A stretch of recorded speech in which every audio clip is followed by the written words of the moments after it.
talk about this Thomas Frank matter and this Erik Ten Hag. Okay.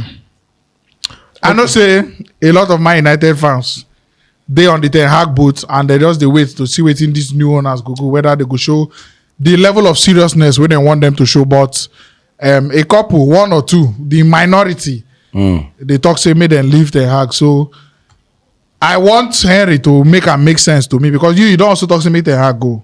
But then somehow within the last few weeks you don't switch back. So make sense to me. Say Ten Hag deserve to stay Man United coach, point by point.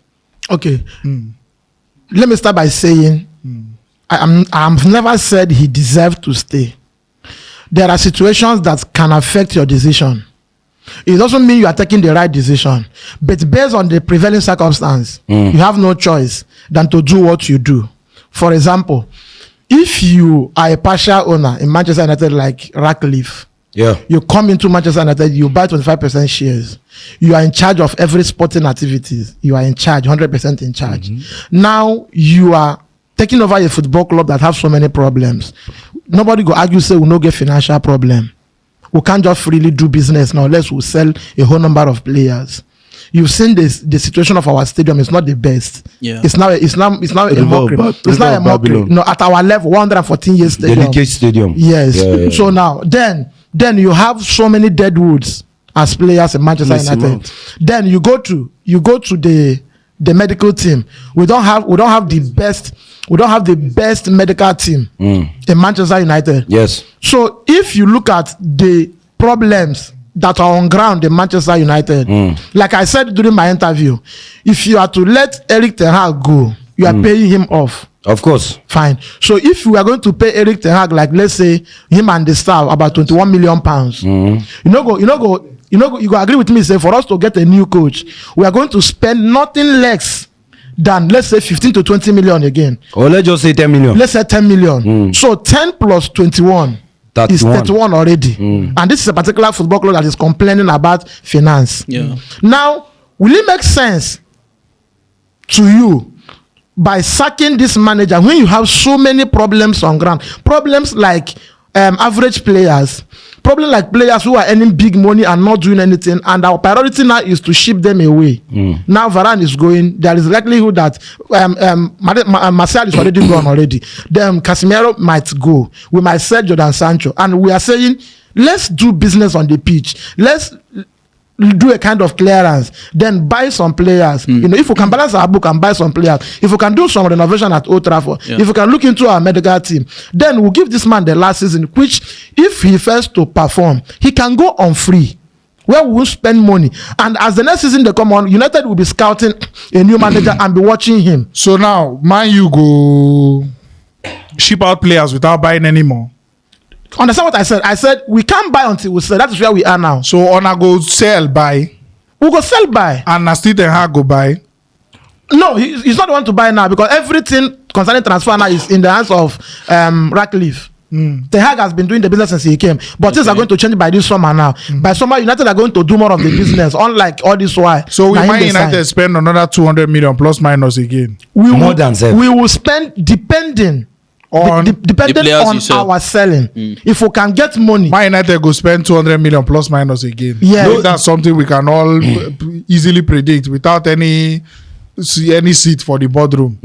That's something we easily predict. So instead of 200 million now we Man United won't spend, if 30 million go for chasing a manager that's not good enough in starting a rebuild, is that not a good investment? So then let me say this. If we are judging Ten Hag by this season now, where everybody sees, say, man, you had so many injury problems, and we don't have one of the best academy where you go say, man, you go pick player. But your academy is winning trophies. They are winning trophies now, but in this current and they are playing for me, sir. In this current Premier League, your best players this season are academy players. This current Premier League where we watch now, is it that league you are going to allow academy to dominate your first team? Based on the level of competition, you never allow them dominate, but it's an option you have that's doing all right for you. Now I am saying Manchester United sacking Erik Ten Hag, to me, this is my personal opinion. Yes. Based on waiting their grant, 1 year contract left. and you are going to pay 20-something million pounds to part way with him, why you can endure the next season? And what makes we know or believe that the next manager coming will do well? And don't forget that this Erik Ten Hag we are calling for his sack now took Manchester United to Champions League last season and at least win a domestic trophy. He overachieved. In his first season. Now let's see if let's assume say we have a good squad this season. If man you have a good squad this season like last season, we will be where we are today. You have a good squad, but his training patterns. You can't just exonerate his training pattern. No, you can't exonerate him now. The players are not picking impact injuries on the pitch. So where are the injuries coming from? And why so consistent for players that were not injury prone before they came to United? You can say our recruitment pattern has not been good. His training patterns are also a problem. The injuries complain about training this season. Excuse me. What is the complaint you've heard about United and Messi man got injured in training. What is the complaint you've heard? How many players have gotten injured in training? And you won't see players. No, I'm asking you now. I'm asking you. If you say my Erik Ten Hag training pattern has been bad, did we change training pattern this season as at last season? Possibly yes. No, sir. Possibly yes. I can even tell you that we had more intense training last season than now. Remember when we lost 4-0? Yes, when he did that this when he asked them to run to cover meters, he says since you can't run during the game, you are going to run to cover the same meters you couldn't cover during the game. Now, people have been watching Manchester United training. The intensity on the pitch has not really been. Even though last season they train harder. Godfrey, you will definitely affect them this season because you don't see so many things they contest for so many things. You know, affect them that year. Next year, let that play your own crash. You can't land because if I am giving the medical team some bashing. Because me and you see here the case of Casemiro. When he travel go Brazil, now they can't dictate injury way in the north. When my team no see the clearance to go Brazil. Isn't it so? Yes. Now check our recruitment. Look at the kind of players we are buying. I don't think Radcliffe now will go and negotiate that 70 million pounds and 4 years contract with a 30-year-old Casemiro. Yeah. You see Varane. You see how much you are paying him. You see how many years contract we gave him. These are all issues. But would you also admit that most of the players that Ten Hag has bought have underachieved? We'll never reach there. Now wait till they talk. You just first of all, your first reason was that financially it doesn't make sense. Yes. Which it makes sense because if you're going to spend money in signing players plus minus 200 million again, you can afford 30 million to chase away a bad coach that's injuring your players and that's leading you in the wrong direction. Secondly, you talk about what do you bring up again? What do you bring up? Injuries. I talk about the medical. I talk about the injuries, and then somehow you try exonerate them from the injury talk, which it shouldn't be. It shouldn't be. The same way the medical team, even if we won't take as much a blame, because the medical team to me they don't heavily superly Jones their own Jonesing inside the season, but then he has to take some part of that blame for those injuries too. But if you're having your worst ever Premier League season, no argument. Yes. But now wait. You're having your worst ever Premier League season. We have spent more money in 2 years under this guy than any other manager in your history. Yes. In 2 years. And you are doing it because he gave you all his signings, they have all depreciated inside the hand. No one stand out. Immediately then come the Man U. Their value depreciate. When we say now, then they even almost half as at waiting you buy them. All these players are 25 years and under. Yes. Not Messi, Mount and Co. Almost all. You can't say almost all. Almost all now. Who are we?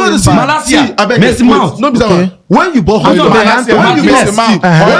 Martinez. So Highland have depreciated. Yes. Of course. You can't say that. Is 70 million? Excuse me, please. So Highland worth 70 million. I tell you something about based on where you bought him.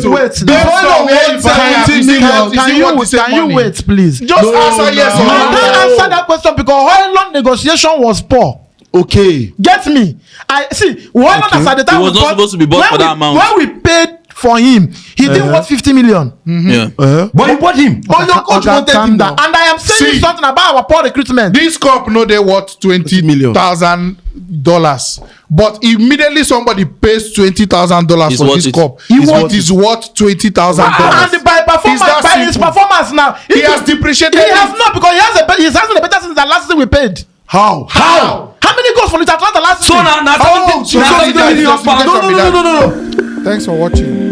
Right here on another one of our videos where you're supposed to like, and all our social media links. I beg, follow us on every platform because we get content